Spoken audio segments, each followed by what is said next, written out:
You are now listening to The Beat Basement, Season 1, Episode 8. Just recently, I got a chance to play with Aretha Franklin. Who? Aretha Wait, tell these folks. This is The Beat Basement, where you hear from your livest producers. And this is where it all goes down. This is where you hear the funky sounds from the producers that's up and coming and Grammy Award winning. All of them. I'm your host, Swish, and we going in. Everything going in.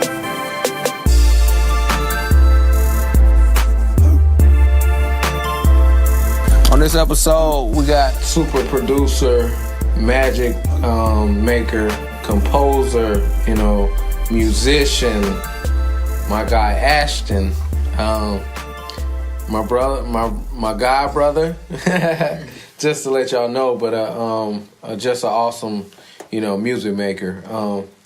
What's up, Ashton? Tell the people. What's up, man? How you doing? Good. Yeah, good to finally, sit in with you, man. Right on, yeah. Yeah.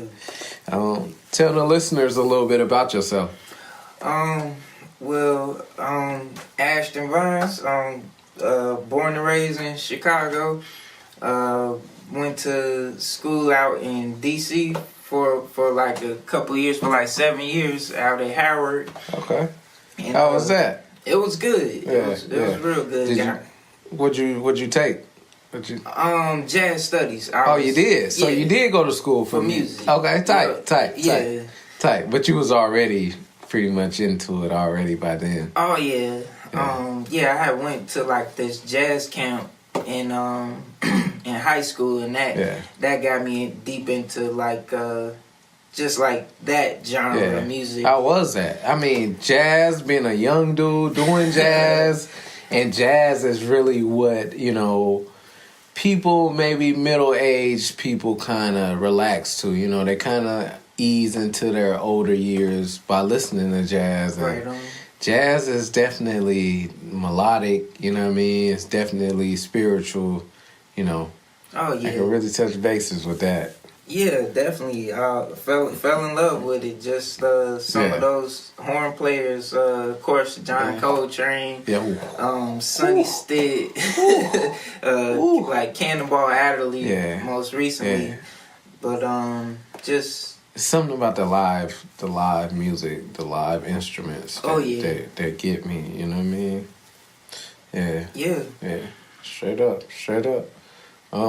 So how old were you when you first started, playing an instrument or, let's start with that. First. And then I kind of want to ask you, where'd you fall in love with it? Because I know it's, you could either play it and then just be like, all right, I'm just playing this because my dad want me to play this instrument. Right. And then it's actually, oh my goodness, I know what my ears like to hear, kind of. You know what I mean? Yeah. So when did you first start playing?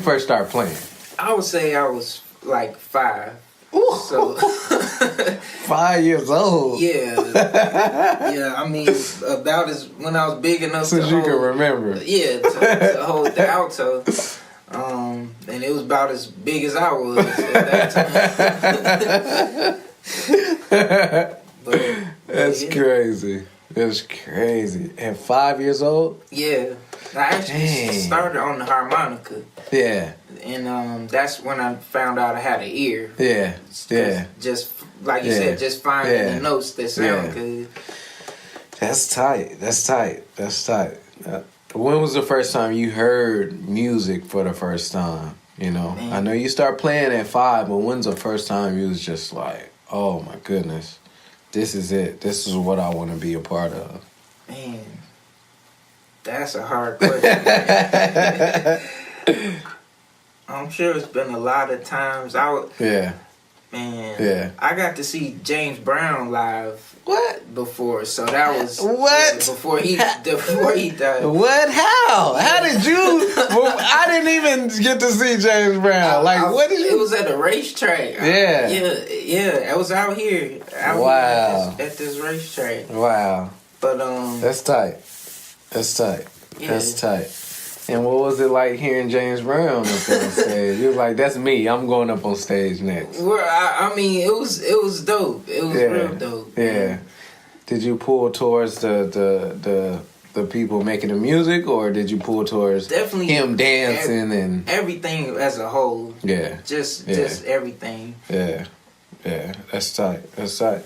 So let me ask you: Do you like to perform like James Brown? Do you like the R&B, or do you like rapping more? Because I know I've heard some of your stuff. I heard you venture off, and I know you don't just play an instrument. Right on. I know you can you can rap. You can really rap, and you can really do some R&B. Word. Yeah, I like it all. I would say I'm the most comfortable with the sax in my hand, though. Okay. And delivering with that is just the most easy. It's the longest thing I've worked on. Yeah. And I spent the most time on it. So you'll say you're a professional with that. Oh yeah. Yeah. You definitely know how to work it. Yeah. That's crazy. That's crazy. So did you go to school to learn how to play any instruments? Yeah, when I was in school, I picked up flute and clarinet and guitar. Yeah. And then got better at just chords on the piano. So was it the actually reading the piano, reading the instruments? Yeah. I took a class in like notation and like writing and reading like the two-step, the grand step. Yeah. And but the most work I did on the piano was just learning chords, like 2-5-1. Right. Okay. So you learn by ear with the other stuff then. Yeah, by ear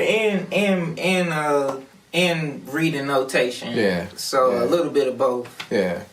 It helped you excel in the saxophone? Oh yeah, definitely. Did the other instruments did? Yes. You get a different you see it from a different perspective. Yeah. So that it makes your vision clearer, or your audio vision clearer. Yeah. On the sound that you want to put out. Right. Okay. That's tight.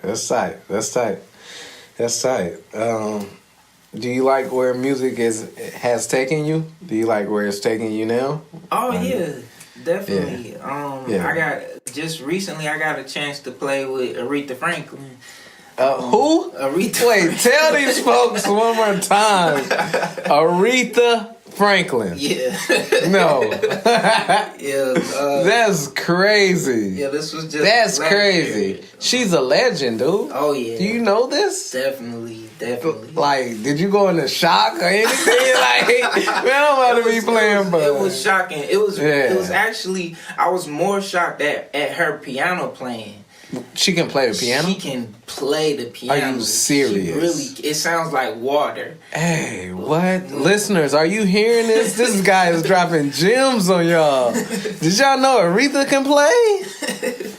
The piano? Yes. She can play like that. That was the most impressive. Like, of course she can sing her butt off. Right. Of course she can sing. But I was really surprised at how well she could play. Dang.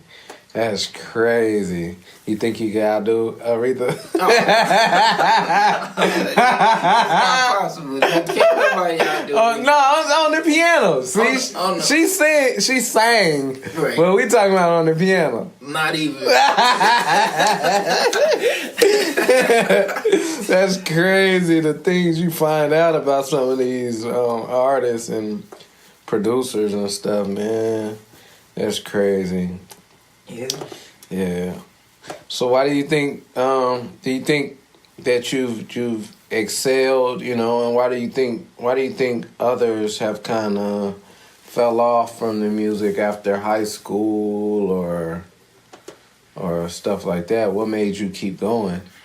Man, just the opportunity. Like, I got an opportunity to play at my church, and that kept the music in me, and just I think a lot of times it's hard financially to be a musician. Yeah. Because straight like, up trying to find on the real gigs to pay your rent. It's hard, you know. Yeah. So you wind up getting like a regular job and playing at night or whenever you can. Yeah. You know.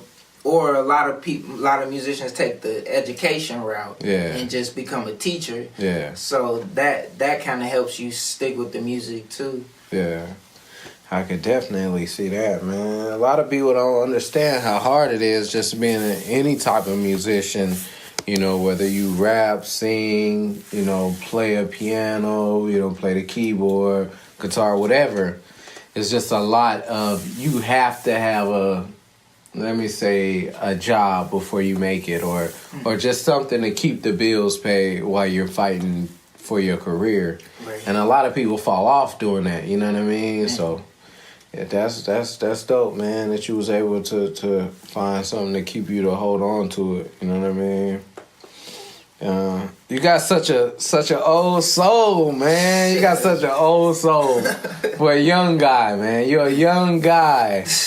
Like, what does that make you feel like when, you know, it's not too many people out there like you, like a jazz musician, but let alone a musician, period, that's still elevating, you know what I mean? Man. That's crazy. Like, it feels crazy right now, you know? What's your favorite song of all time? Of all time? I would say my favorite album of all time is Kinda Blue, Miles Davis.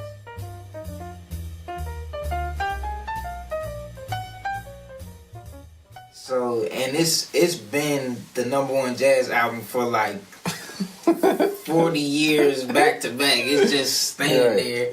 Right. But I like everything. I like all of the guys that's playing on there. That's on that album, period. Yeah.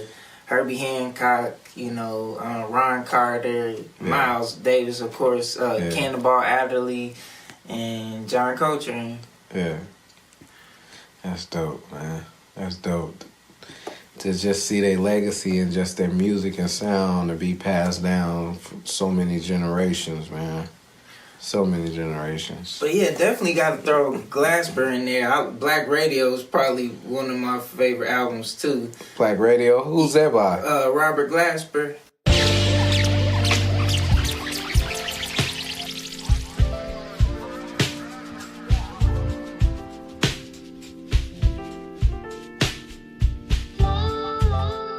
Okay. Keyboard player, and like a young jazz cat. Okay. And what's your favorite song you like playing? Like, it's this song called Chi Chi. Chi Chi, you know, in Mexico, Chi Chi means titties. Right. I think he might have been talking about that. But it's a Charlie Parker song. He wrote it.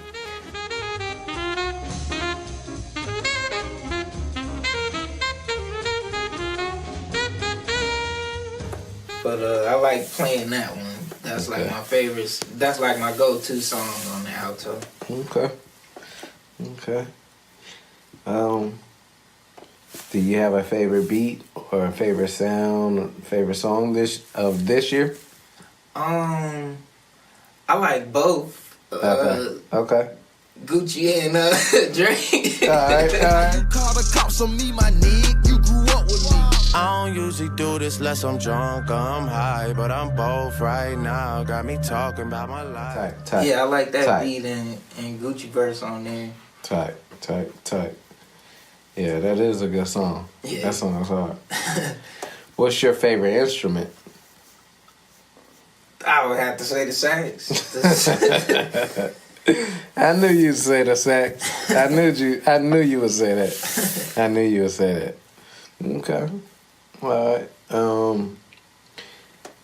Let me see. I like the way you did that Future with the clarinet. Oh, That Mask Off. Right. Yeah. It was the flute. Flute.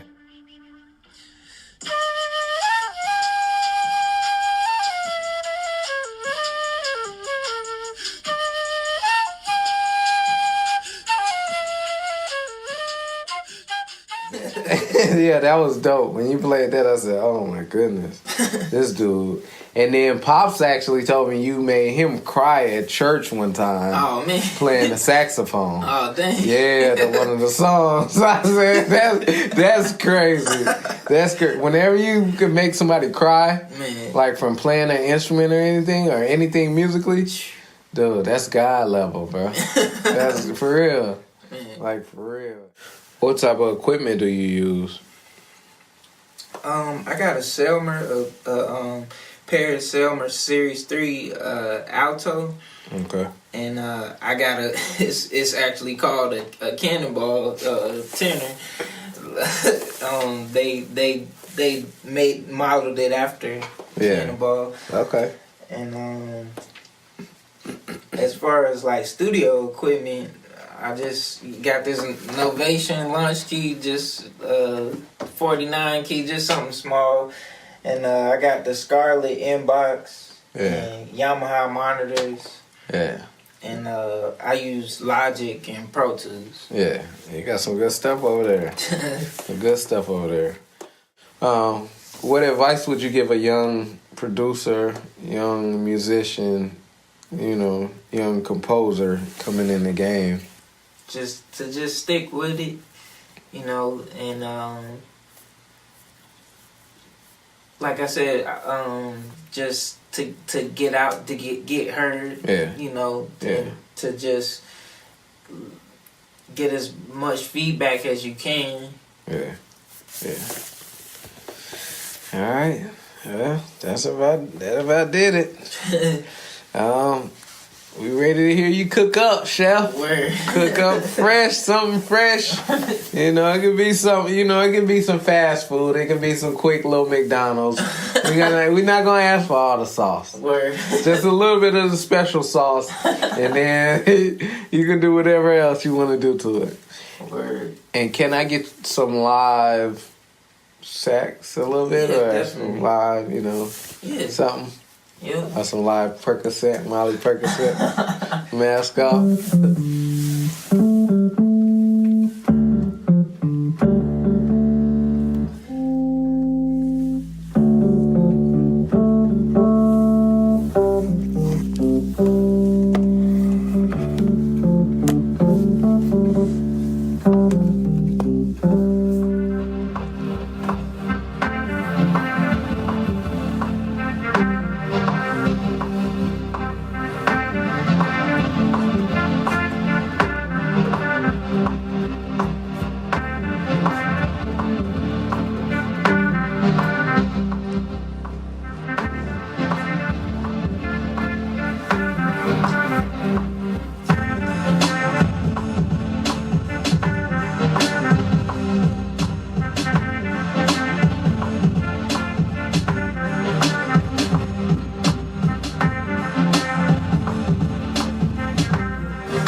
The best preparation for tomorrow is doing your best today.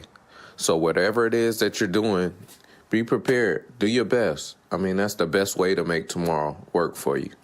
Okay? Signing off. Blessings on blessings on blessings, y'all. Peace.